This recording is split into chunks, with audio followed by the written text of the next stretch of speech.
Assalamualaikum warahmatullahi wabarakatuh. Hai, aku Mia. Hai, aku Kayla. Hai, aku Silvi. Hai, aku Eiza. Hai, saya Tati. Hai, aku Eman. Jadi di sini kami mau mengunjungi tempat bersejarah. Pasti kalian penasaran kan kami mau kemana? Yuk ikuti perjalanan kami. Yuk, yuk, yuk, yuk. I'll keep you safe in these hours of life. Hold on to me, baby, and you see I can be all. Guys, jadi kami udah sampai di tempat tujuannya. Kira-kira kalian tahu nggak ini tempat apa? Bener banget guys, ini adalah tempat makam bersejarah, makam Syekh Silau Laut. Ini dia tempatnya, guys. Ayo, ayo. Yuk ikuti keseruan kami untuk mengunjungi tempatnya.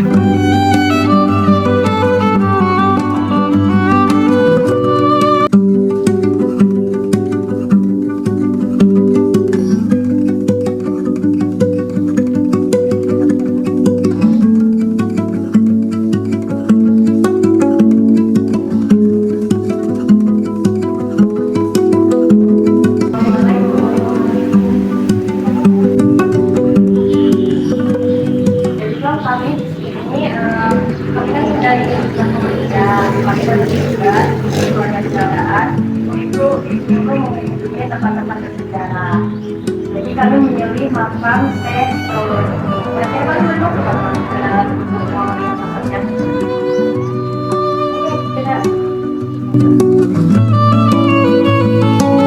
Guys, jadi kami udah di dalam ruangan tempat pemakamannya.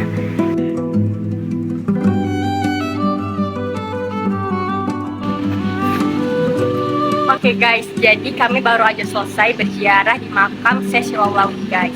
Setelah ini kita mau ngapain? Setelah ini kami ingin mewawancarai keturunan atau kerabat saudara Syekh Abdur Rahman Silau Laut.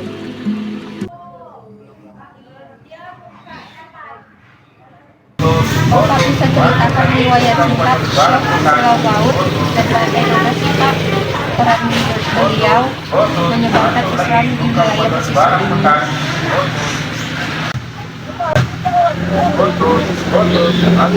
Waalaikumsalam warahmatullahi wabarakatuh. Iya, Pak.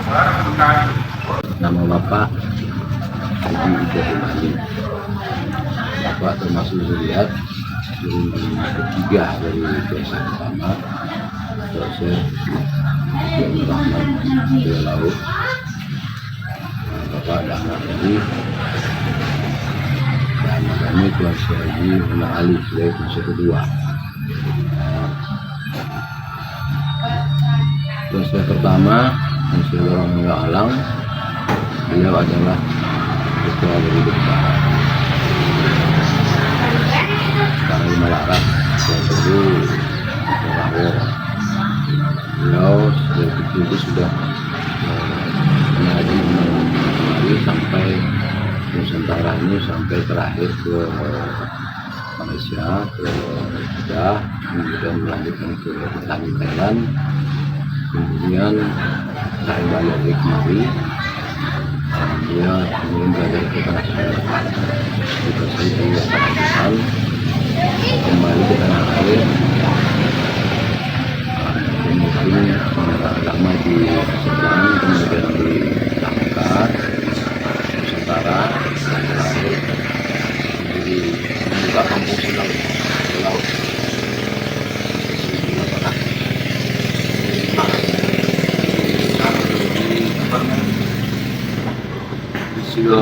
Sekarang nama kampung Silau Barat, dulu namanya Kuala Silau, Silau Kiri.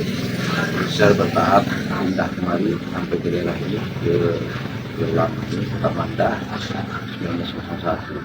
Kemudian mendirikan rumah beliau ini didirikan tahun 1916, mendirikan masjid dan membangun kampung ya. Beliau bermandat, sudah itu mendapatkan mengambil mandat dari kerajaan untuk membuka kampung Silau Laut. Dari Silau Laut ini mulai dari tanah tadi, yang khas kebun tadi, sampai dari Batu Pikir itu sampai menuju ke timur, sebelah ke Sematang, sampai sampai ketemu pulang, sampailah pada hari kedua kita itu besar. Itu lebih dewasa. Jadi ilmu agama di daerah ini walaupun dulu sudah dari mulai dari Cirebon dari Silau dari Silau kemudian Silau Merdeka dibagi menjadi wilayah Cirebon terus lama dengan Sari, Desa Banjar dan sekarang jadi 5 daerah ya. Posisi lama ini Cirebon, Silau Baru, kemudian Bangsari, desa pengembangan kecamatan. Jadi Syekh Rahman ini dia ulama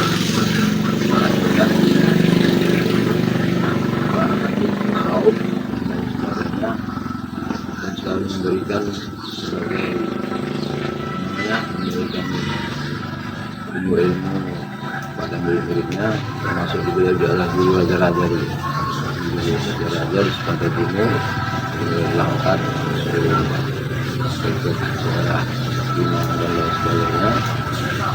Dialah mengajarkan menuju para tokoh-tokoh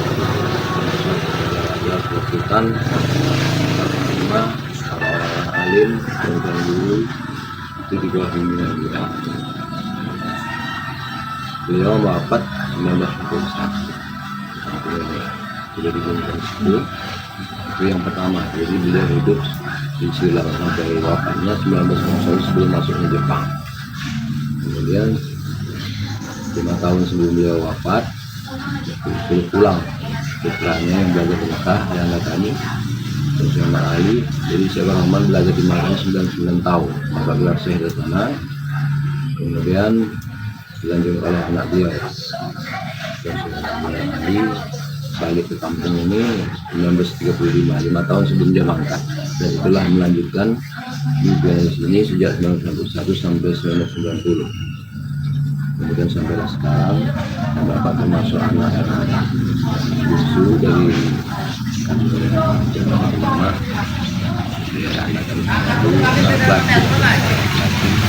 anak ketiga lah. Beliau juga dulu membina dulu mendirikan apa namanya perguruan. Jadi kalau sering belajarnya itu kan nggak secara formal. Jadi mondok di sini nggak ada di sini. Pulang mungkin di sini lah murid-muridnya dari Lombok, Nusantara lah, dari Banjar, Mandailing, Jawa, sehingga tujuan mereka apa? Tak pulang lagi, banyak tak pulang. Bang seperti itu. Mereka sini dikawinkan dengan orang sini, diberi lahan semua. Jadi makanya masyarakat Silau ini heterogen. Enggak satu suku, ada Melayu, ada Jawa, ada Mandailing, ada Banjar, ada Bugis, banyak. Gitu.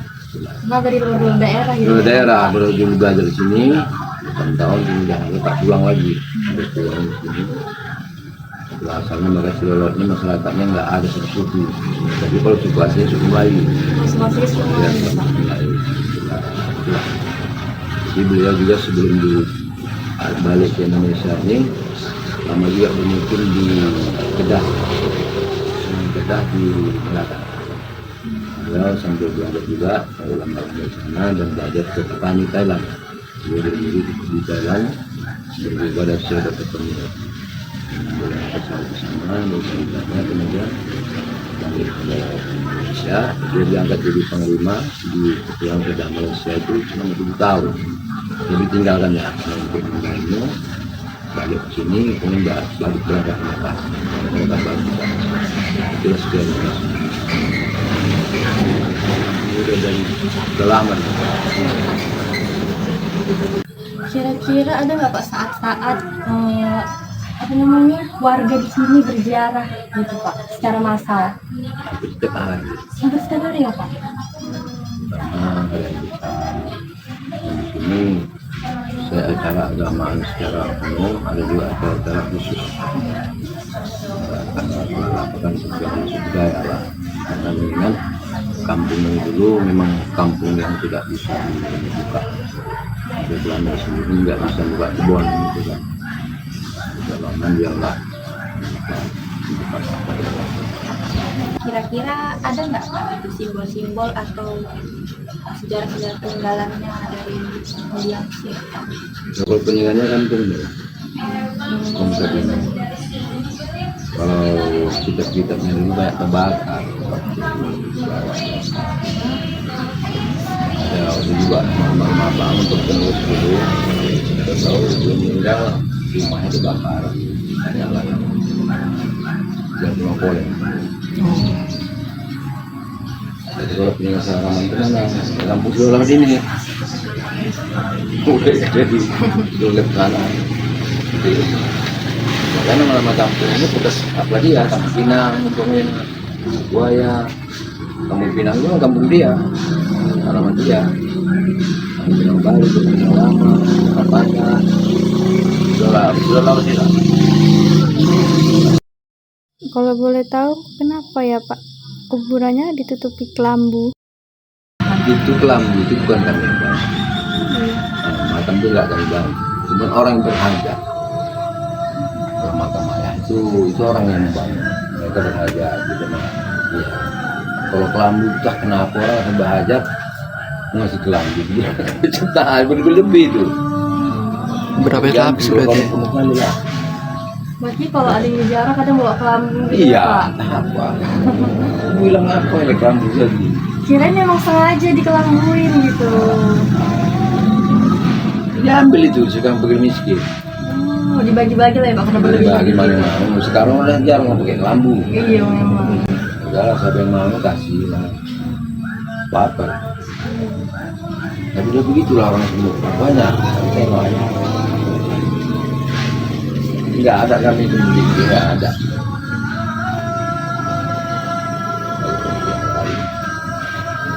Dari banyak orang salah persepsi juga kenapa ini orang yang buat begitu. Mikir orang keharusan mungkin Pak. Ya. Kira-kira bangunannya ada berubah nggak Pak dari dulu? Udah banyak. Oh, Pertama yang lagi juga dibangun lagi dengan rapuh.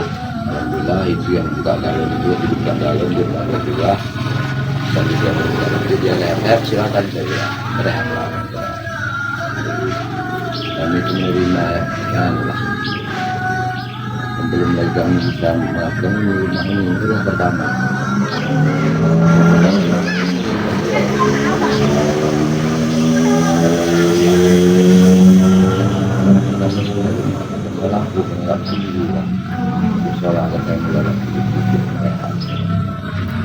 Ada foto dari situ. Itu rumah asli dia. berarti ini belum ada. Ini rumah pertama ya, menjadi Rasulullah meninggal rumah itu karya dia lagi. Itu dulu kalau kita ini tukangnya ini sama dengan tukang Istana Lima Laras. Istana Lima Laras 1914 ya, kemudian diborong lagi tukangnya kemarin. Cina, jangan aja kangen. Kayu-kayunya kayak di sini dulu lah, makanya sulit mengambil itu kayu, jadi nggak ada yang keras sekarang. Maka dibangun susah. Kenapa rayap? Nggak ada kayu tua sekarang. Kok tiang masih bagus. Kalau membangun sedikit nggak nampak dia. Ya, kalau 50 juta ya nggak nampak. Lihat juga ya, nggak ada tinggi itu. Nah, ini berat-berat. Tolonglah.